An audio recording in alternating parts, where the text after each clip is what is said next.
Salut à tous et bienvenue sur ma chaîne SimpleTech. Aujourd'hui, on va retourner sur notre projet Angular. Le but de cette vidéo sera de vous montrer comment faire les appels les plus courants à des API REST. Donc des get, des post, des put, des patch et des delete. Pour cela, on va réutiliser notre application To-Do. Donc pour tous ceux qui n'ont pas suivi notre projet, je vous invite à regarder ma playlist. Vous y trouverez toutes les vidéos afin de recréer cette application. Et donc pour vous donner un très bref aperçu de ce qu'on va faire, jusqu'à présent, les To-Do qu'on affichait dans notre application venaient du local storage. Donc comme vous pouvez le voir, on avait ici une clé to-do list dans laquelle on avait un JSON qui stockait nos to-do list et les to-do associés. Aujourd'hui, on va faire en sorte que les to-do ne viennent plus du local storage, donc on n'aura plus besoin de cette variable, on la supprime, mais plutôt des API backend qu'on a créées dans notre projet Django. Là aussi, si ça vous intéresse, regardez les playlists que je vous ai mis dans la description de la vidéo. Et là, comme vous le voyez, on n'a plus rien dans notre local storage, mais si je fais refresh, on voit qu'on a une to-do list course avec des to-do à l'intérieur.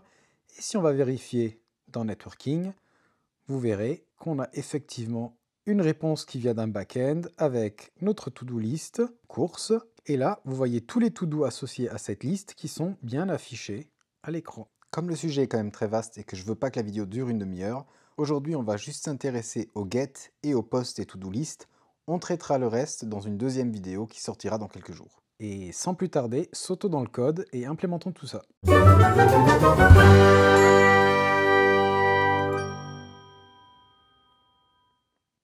Alors, petite piqûre de rappel. Si nous allons dans Source, App, Service, nous avons un service qu'on a appelé To-Do.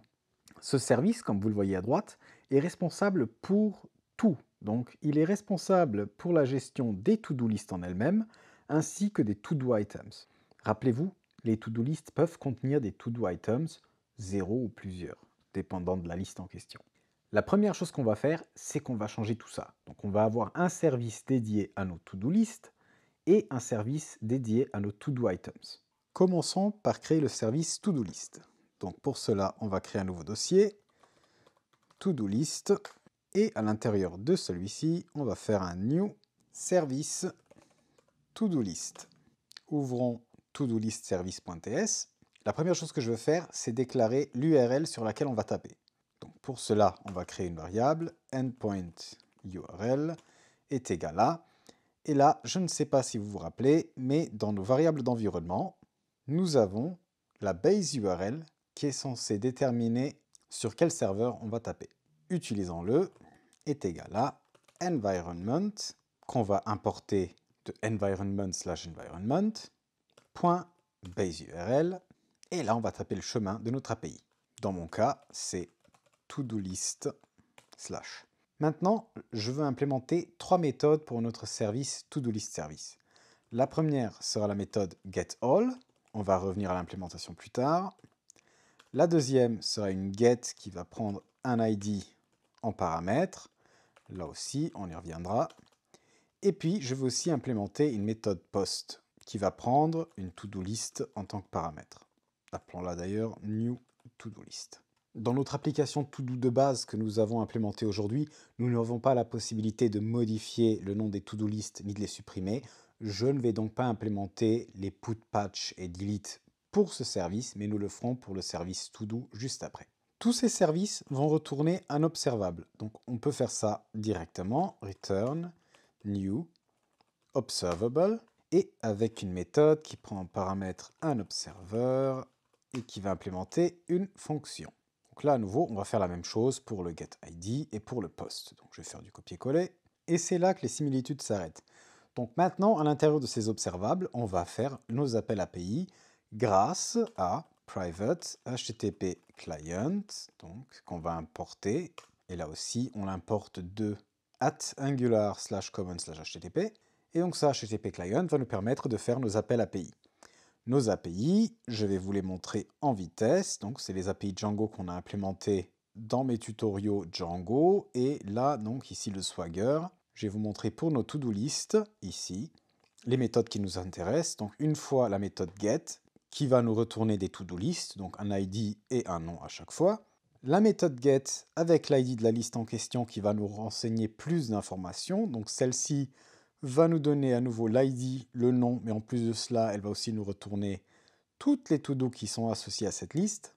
Et puis une méthode post qui va nous permettre de créer une nouvelle liste en indiquant le nom de la liste qu'on veut créer.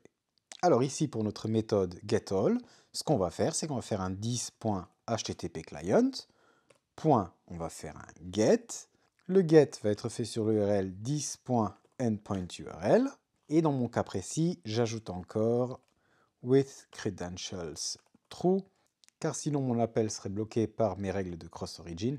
Là, à nouveau, revoyez les vidéos précédentes si jamais vous ne comprenez pas de quoi il s'agit. Là, on va faire un subscribe, et le subscribe va nous donner un résultat. Maintenant, avant de continuer, j'aimerais qu'on spécifie ce que cet observable va retourner. Donc cet observable va nous retourner, comme on l'avait dit avant, un tableau de to-do list. On va importer to-do list, voilà. Et comme on l'a vu tout à l'heure, ici on reçoit un JSON avec des to-do list, donc l'ID et le nom. Maintenant, ce résultat, on va devoir le convertir dans notre objet to-do list. Ce que je fais en règle générale, c'est que j'implémente au sein du modèle une méthode que j'appelle loadFromJSON. Donc là, je vais le faire aussi. Si vous voulez le faire d'une autre façon, faites-le d'une autre manière, à vous de voir. Je vais dans mon modèle to-do list. Donc là, on crée la méthode loadFromJSON qui va prendre un JSON element en paramètre. Et on va faire un object.assign 10,JSON element.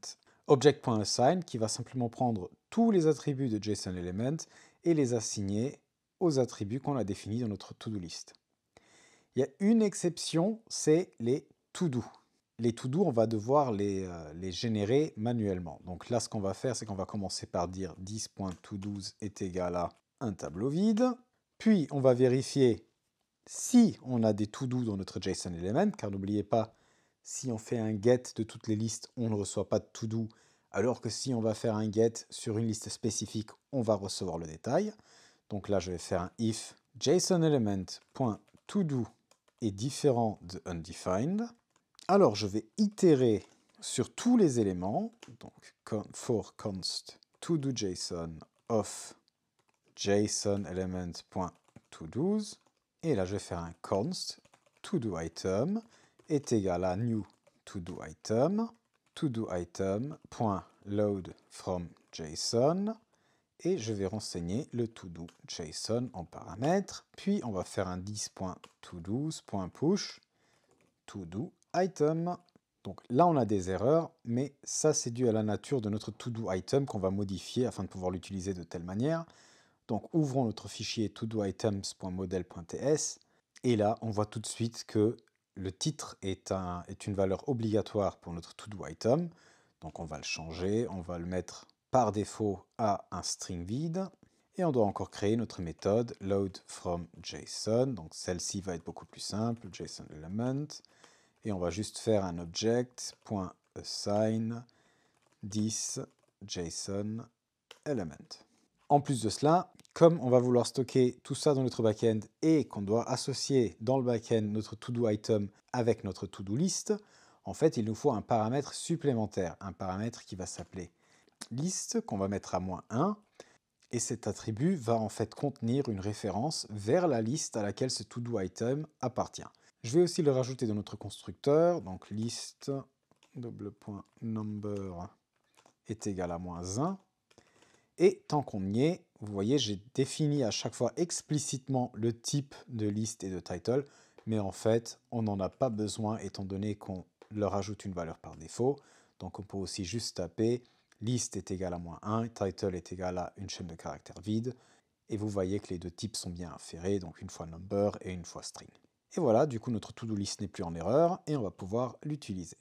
Ici aussi, pour notre to-do list, je vais rajouter une valeur par défaut à name, donc là à nouveau une chaîne de caractères vide, et maintenant on peut retourner dans notre to-do list service.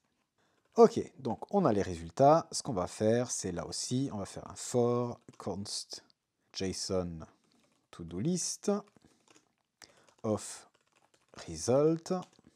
D'ailleurs là, si vous avez une petite erreur dans votre IDE, ce que vous pouvez faire pour qu'il arrête de réclamer, c'est de mettre des parenthèses autour de result et de dire qu'il est du type any.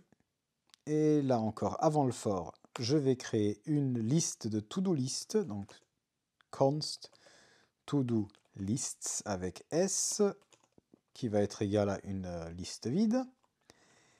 Et puis là, on va faire const to-do list est égal à new to-do list. On va faire un to-do list .load from JSON du JSON to-do list et to-do lists avec s .push to-do list. Maintenant, on fait un observer .next auquel on va passer nos listes de to-do et un observer .complete. Rajoutons aussi le cas où l'appel API retourne une erreur, donc error, et là on aura simplement un observer .error où on va passer l'erreur en question et observer .complete. Pour le get avec l'ID, on va faire quelque chose de similaire, donc je vais recopier tout ça. On va le mettre là-dedans. La grosse différence, c'est qu'ici, on va renseigner l'ID qui nous a été passé en paramètre. Donc là, on va faire plus ID, plus, et il ne faut pas oublier le slash ici, sinon notre backend ne sera pas content. Ici, le résultat ne sera pas une liste de to-do, mais un to-do simple. Donc là, on va dire que l'observable va retourner une to-do list unique. Et on va juste garder cette partie-là, donc le const to-do list et load from JSON. Donc hop, je cut ça, j'efface tout le reste avant l'observer. Et on reste avec un const to-do list est égal à new to-do list, puis to-do list.load from JSON du résultat qu'on a obtenu. Et on retourne notre to-do list. Nous pouvons maintenant passer au post. Là, à nouveau, on va faire un 10.http_client.post cette fois-ci. L'URL, ce sera 10.endpointURL. Ensuite, on va passer notre new to-do list qu'on a reçu en paramètre en tant que data. Et à nouveau, je dois rajouter le with credentials true. Et on fait un subscribe pour finir.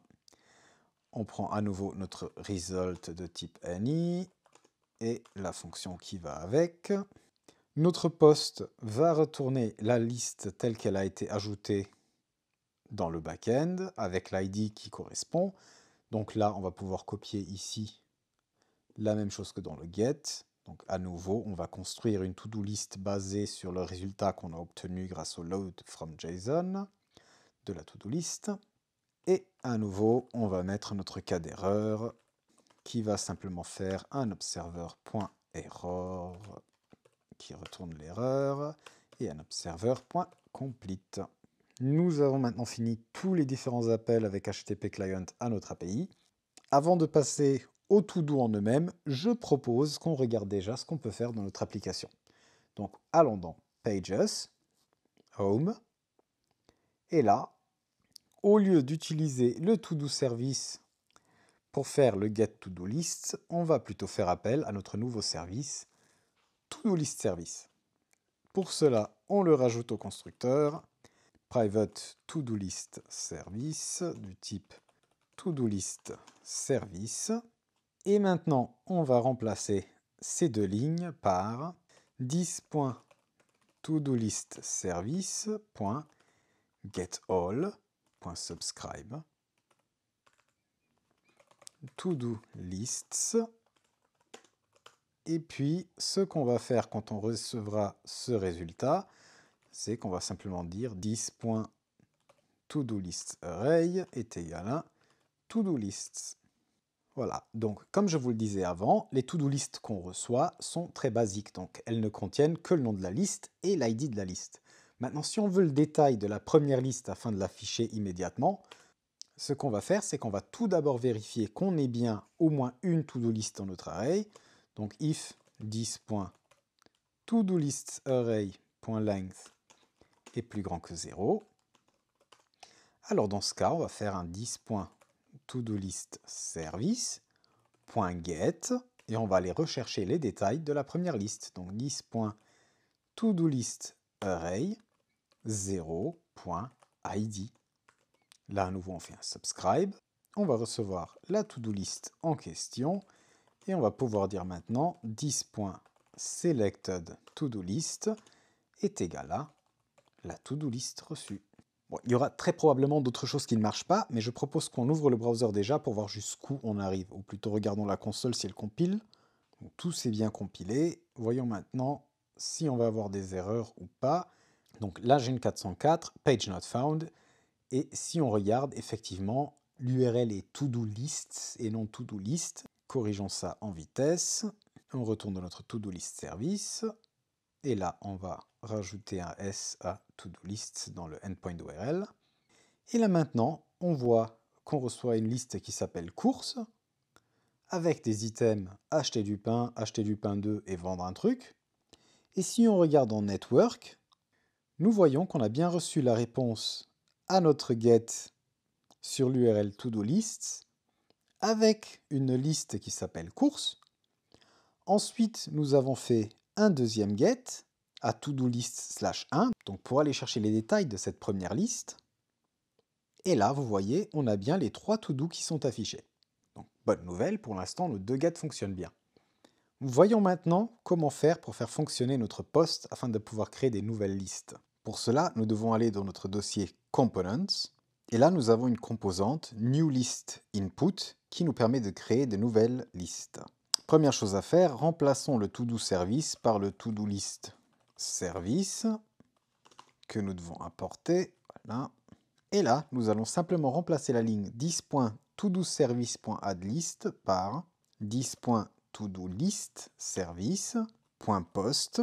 Et là, nous devons renseigner un new to-do list, importons-le également, qui va prendre en tant que paramètre le nom de la liste, donc le 10.newlistform.value.listname. Et n'oublions pas de faire un subscribe au post et de prendre le résultat qu'on va simplement loguer. Et puis, si tout se passe bien, après avoir reçu le résultat, on va faire un formDirective.resetForm, 10.newlistform.reset également, et on finit par 10.iteMadded.emit, donc exactement la même chose qu'on faisait avant, juste que là, on le fait après avoir reçu un résultat au subscribe. Retournons dans notre homecomponent.ts. On a là une méthode onListAdded qui fait quelque chose qui n'est pas tout à fait correct. Ce qu'on veut faire maintenant, c'est qu'on va enlever tout ça et on va simplement faire un 10.todolistservice.getAll.subscribe todolist et puis on va simplement dire que todolistArray est égal à la nouvelle liste de todolist. Essayons tout ça. Donc faisons un refresh au cas où du browser. Et là, vous voyez bien qu'on a la liste 2, même si on fait un refresh. Cette liste est bien retournée par le back-end et elle est vide. Donc parfait, on arrive à créer nos nouvelles listes. Si on va voir le back-end en lui-même, donc là dans Django, et que je fais un refresh de to-do list, vous voyez qu'elle a bien été créée dans Django également. Et voilà, nous avons fait le tour de la première partie de cette vidéo. Nous venons de voir comment lire les to-do lists qui sont présentes dans notre back-end et comment en créer des nouvelles. Dans la prochaine vidéo, on va s'attaquer aux to-do items, donc on verra comment en créer des nouveaux, les updater et les effacer. J'espère que cette vidéo vous a plu. Si c'est le cas, laissez-moi un pouce bleu et vos suggestions dans les commentaires, ça me fait toujours plaisir de vous lire. Et si comme nous vous êtes passionné de développement, abonnez-vous à la chaîne et partagez notre contenu. En attendant, je vous dis à très bientôt. Ciao!